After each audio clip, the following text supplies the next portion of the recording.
Are you struggling with progressing pull-ups? Do they tend to create pressure down onto your pelvic floor or create doming through your diastasis while doing them? Well, come join me as we explore a few strategies to help. For simplicity's sake, moving forward, I'm going to say pull-ups, but similar concepts can be applied to chin-ups.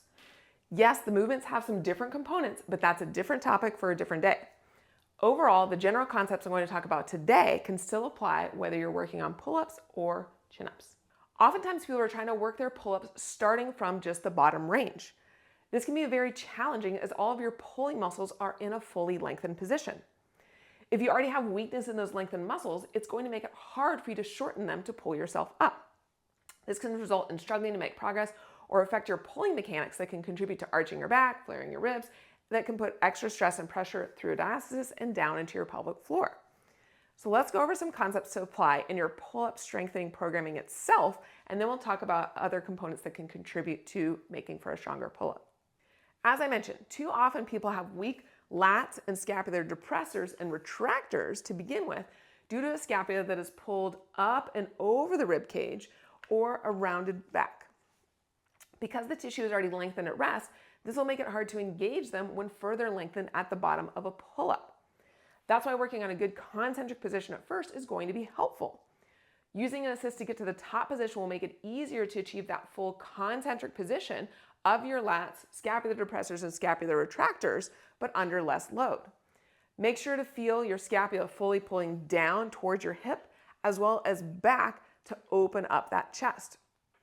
Note that chest opening will vary depending on grip choice, but as best you can, you're trying to not have your shoulders round forward or chest drop in that top position.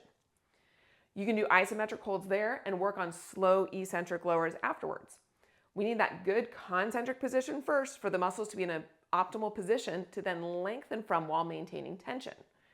This is going to help you have better strength for pulling back up from the bottom and help you not run out of length.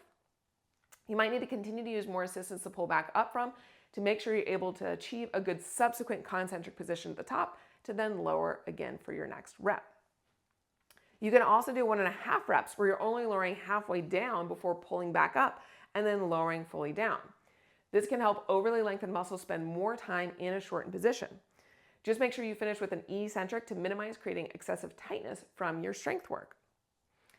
You can also have someone with posterior ribcage compression and poor overhead shoulder range that is going to have a hard time pulling from that overhead position. They might need to first work on addressing the stiffness and overhead range before working the strength for the pull-up. These are all going to improve resting tone and position to help be able to engage better from the bottom of a pull-up. Now, you might also need to address what's going on in your rib cage, your mid-back, and your chest in isolation to help with your pull-up mechanics in general and with your shoulder mobility. If mid-back muscles are overly lengthened and chest is tight, this is going to make it hard for you to use your scapular retractors to help pull you up into the movement. You might need to work on strategies to decrease pec minor tightness, such as more pec major and serratus strength and eccentric work of your pecs to help those scapula be able to retract because that front side tissue is letting go. On a similar note, you might need to improve your scapular retractor strength. If your lats or posterior cuff or deltoid like to overwork for your scapular retractors, this can affect your overhead range, contribute to back body tightness, and limit the assistance from your scapular retractors for pulling. Having great shoulder and scapular range can help you stay long in your core, not put pressure down on your pelvic floor and abs. It can also make sure that you're driving the movement from your scapula instead of your back and your ribs.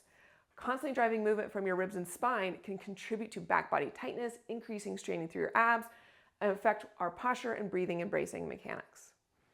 Want to dive into shoulder concepts more? Make sure to check out these other helpful videos where I dive into more tips and tricks about improving scapular mechanics and strength to give your body the tools for a better pull-up. I hope you enjoyed this video. Don't forget to like, subscribe, and leave a comment. If you're a movement professional who wants more, make sure to check out our continuing education courses listed in the description below. And I'll see you in the next video.